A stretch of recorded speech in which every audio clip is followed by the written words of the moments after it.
नमस्कार दोस्तों, आप सभी का स्टेपिंग स्टोन में स्वागत है। फाइनली भारतीय मूल के निवासी ऋषि सुनक को यूके के प्राइम मिनिस्टर के रूप में 24 अक्टूबर को चुन लिया गया, जो कि भारत के लिए एक गर्व का विषय है। और अगर देखा जाए तो 24 अक्टूबर को भारत अपनी दिवाली सेलिब्रेट कर रहा है और जो 2022 वाली दिवाली है वो भारत के लिए बहुत ही ज्यादा स्पेशल गई, क्योंकि 23 तारीख को यदि हम देखते हैं तो इसरो के द्वारा वन वेव की जो सैटेलाइट्स का लॉन्च किया जाना एक रिकॉर्ड के तरीके से सामने आया। और 23 तारीख को ही भारतीय क्रिकेट टीम के द्वारा पाकिस्तान की क्रिकेट टीम को हराना, ये दोनों ही इंसिडेंट भारत में एक दिवाली को सेलिब्रेट करने का और ही अलग मजा दे दिए। और 24 तारीख को भारतीय मूल के निवासी ऋषि सुनक के द्वारा यूके के प्राइम मिनिस्टर के रूप में अपॉइंट होना, ये दिवाली को और भी ज्यादा स्पेशल बना देता है। सो इन सब चीजों को मिलाकर यदि देखा जाए तो जो 2022 वाली दिवाली है वो भारत के लिए बहुत ही ज्यादा अच्छी गई है।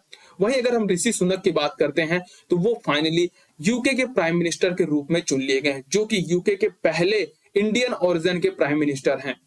इसके पहले कोई भी ऐसा प्राइम मिनिस्टर नहीं बना है जो कि भारतीय मूल का निवासी रहा हो, जिसको लेकर के यदि आप देखें तो लंदन में काफी ज्यादा गर्मजोशी के साथ ऋषि सुनक का जो है उनके पार्टी मेंबर्स के द्वारा वेलकम किया जा रहा है।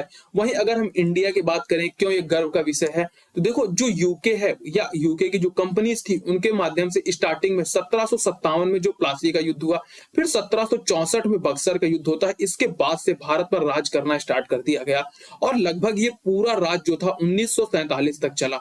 लेकिन आज यदि हम देखें तो 1947 से 2022 के बीच में इतना परिवर्तन आ गया कि आज यूके की जो स्थिति है वो काफी ज्यादा खराब चल रही है। इकोनॉमी के टर्म में यदि हम देखें तो उस स्थिति को बाहर निकालने के लिए आज भारतीय मूल के निवासी ऋषि सुनक को वहां के प्राइम मिनिस्टर के रूप में चुना गया, जो कि भारत के लिए एक काफी ज्यादा गर्व का विषय है। वो उतना आसान नहीं रहा है, क्योंकि 2015 से इन्होंने जो है राजनीति में अपना कदम रखा और उसके बाद पीछे मुड़कर के एक बार भी नहीं देखा। 2019 में ये जो है फाइनेंस मिनिस्टर के रूप में काम करते हैं और 2022 में फाइनली जाकर के ये प्राइम मिनिस्टर के रूप में इलेक्ट हो जाते हैं। और जब लिज ट्रस्ट के सामने अगर कोई कैंडिडेट खड़ा हुआ था तो वो भी ऋषि सुनक ही थे और इनके द्वारा ही कहा जा रहा था कि हम भी जो है प्राइम मिनिस्टर के दावेदारी रखते हैं। लेकिन लिज ट्रस्ट जो है वो जीत जाती है और वो अपने एक बहुत ही छोटे कार्यकाल के लिए जो है प्राइम मिनिस्टर के पद को संभालती हैं। बट फाइनली अगर देखा जाए तो जो हमारे ऋषि सुनक जी हैं वो यूके के प्राइम मिनिस्टर के रूप में इलेक्ट हो गए हैं, जो कि आपके कंजर्वेटिव पार्टी से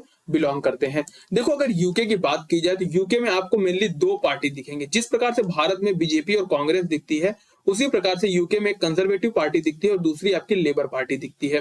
तो जो ये पूरा का पूरा मुद्दा चल रहा है वो आपके कंजर्वेटिव पार्टी का ही है, क्योंकि कंजर्वेटिव पार्टी ही प्रेजेंट टाइम में वहां पर सत्ता में है। कब से?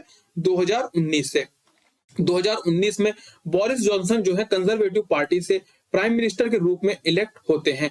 लेकिन 2022 में जो है इन्हें जो है अपने पद से इस्तीफा देना पड़ जाता है या फिर हटा दिए जाते हैं और फिर उसके बाद दो कैंडिडेट जो है वो सामने आते हैं प्राइम मिनिस्टर के रूप में। एक लिज ट्रस्ट थे और दूसरा आपके ऋषि सुनक थे। लेकिन इन दोनों में से जो है लिज ट्रस्ट को जिस कह सकते हो आप बहुमत ज्यादा मिली और लिज ट्रस्ट जो है फाइनली वहां के प्राइम मिनिस्टर के रूप में इलेक्ट हो जाती हैं, जो कि बहुत ही छोटे कार्यकाल के लिए इलेक्ट होती हैं। उसके पीछे का रीजन क्या था? वो सबसे बुरी तरीके से परफॉर्म कर रही 40 साल की पूरे के पूरे कार्यकाल में सबसे बुरी तरीके से जो अर्थव्यवस्था है वो प्रेजेंट टाइम में यूके की परफॉर्म कर रही है।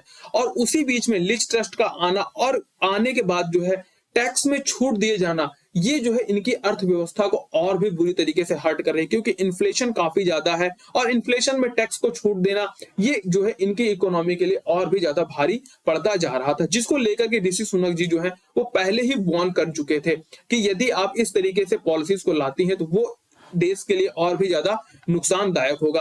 और जो इंडिया के साथ फ्री ट्रेड एग्रीमेंट होना था वो भी इन्हीं के कार्यकाल में वो पूरी तरीके से आप कह सकते हो खत्म हो गया। और फाइनली जिस प्रकार से पूरी पूरी अर्थव्यवस्था उनकी चरमरा रही थी, इन सभी चीजों को देखते हुए 45 दिन के कार्यकाल के बाद इन्हें अपने पद से इस्तीफा देना पड़ गया। और फिर उसके बाद यदि हम देखते हैं तो फिर से दो चेहरे सामने आते हैं, एक ऋषि सुनक का आता है और दूसरा पेन्नी का आता है। तो देखो वहां पर होता क्या है कि जिस प्रकार से अगर देखें तो प्रेजेंट टाइम में अब कांग्रेस पार्टी को देखो तो कांग्रेस पार्टी में हो क्या रहा है, हेड को लेकर के अध्यक्ष को लेकर के चुनाव चल रहे हैं कि कौन मेन हेड बनेगा कांग्रेस पार्टी का। तो उसी तरीके से प्रेजेंट टाइम में जो यूके है वहां पर सत्ता किसकी है, कंजर्वेटिव पार्टी की है। तो जो वहां पर नियम है, जो कंजर्वेटिव पार्टी का हेड होता है वही प्राइम मिनिस्टर का दावेदारी रखता है। तो अब जो है, जो ऋषि सुनक जी हैं, इनके फेवर में जो मेंबर्स थे वो लगभग 142 मेंबर्स थे, और वहीं जो पेन्नी जी थे इनके फेवर में मात्र 29 मेंबर्स थे। तो 24 तारीख की डेट को एक अल्टीमेटम दिया गया था कि 2 बजे तक, ये यूके का टाइम की मैं बात कर रहा हूं, इंडिया की अगर बात करते हैं तो 6:30 बजे की बात है। यूके में 2 बजे तक पेन्नी जी को अपने पास 100 मेंबर्स को कम से कम करना था, लेकिन ये जो है इस चीज में असमर्थ हो गई, और फाइनली जो यूके के प्राइम मिनिस्टर के रूप में जो है वो ऋषि सुनक को अपॉइंट कर लिया गया। और जिसको लेकर के यदि आप देखें तो चाहे फिर भारत हो चाहे विदेश हो, हर जगह से इनको काफी ज्यादा ग्रीटिंग्स आई, बहुत ज्यादा इनको कॉन्ग्रेचुलेट किया गया। आप देख सकते हैं मोदी जी के द्वारा कॉन्ग्रेचुलेट किया गया, लिज ट्रस्ट के द्वारा, सबके द्वारा जो है इन्हें अच्छी तरीके से कॉन्ग्रेचुलेट किया गया। वहीं अगर हम बात करें इसका, वहीं अगर देखा जाए तो ऋषि सुनक के आने के बाद आखिर इसका इंडिया पे क्या इंपैक्ट पड़ेगा, तो अगर हम इसको देखते हैं तो जब लिज ट्रस्ट आई तो जो इंडिया से फ्री ट्रेड एग्रीमेंट होना था वो पूरी तरीके से अब देखा जाए तो कैंसिल हो गया, क्योंकि उसकी जो डेट थी वो दिवाली की ही डेट रखी गई थी कि दिवाली तक जो है हम यूके के साथ अपना फ्री ट्रेड एग्रीमेंट कर लेंगे। लेकिन उनके आने के बाद जिस हिसाब से उनके तरफ से कंट्रोवर्शियल स्टेटमेंट्स आई, उसको सब चीजों को देखते हुए जो वो फ्री ट्रेड एग्रीमेंट का पूरा पूरा प्रपोजल था वो एक तरीके से तो पूरा तरीके से डिले हो गया। लेकिन अब फाइनली ऋषि सुनक सामने आए हैं तो उम्मीद लगाई जा रही है कि शायद वो ट्रेड जो है वो आगे कंटिन्यू हो सके। वहीं अगर देखा जाए तो ऋषि सुनक भले इंडियन मूल के हैं, लेकिन इनके जो डिसीजंस होंगे वो इंडिया के फेवर में नहीं होंगे, क्योंकि ओवरऑल अगर देखा जाए तो ये जो है यूके के प्राइम मिनिस्टर के रूप में अपॉइंट हुए, ना कि इंडिया के प्राइम मिनिस्टर के रूप में अपॉइंट हुए हैं।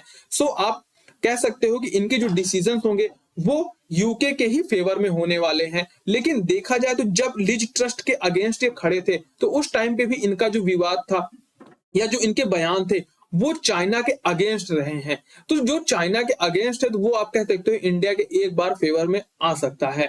दैट्स व्हाई अगर देखा जाए तो उस टाइम पे इन्होंने कहा था कि चाइना जो है वो यूके के लिए एक थ्रेट है, और जो यूके में प्रेजेंट टाइम में 30 चाइनीज कन्फ्यूशियस इंस्टीट्यूट्स चल रही हैं, ये जैसे ही सत्ता में आएंगे उन सभी इंस्टीट्यूट्स को जो है वो बंद करने की बात की।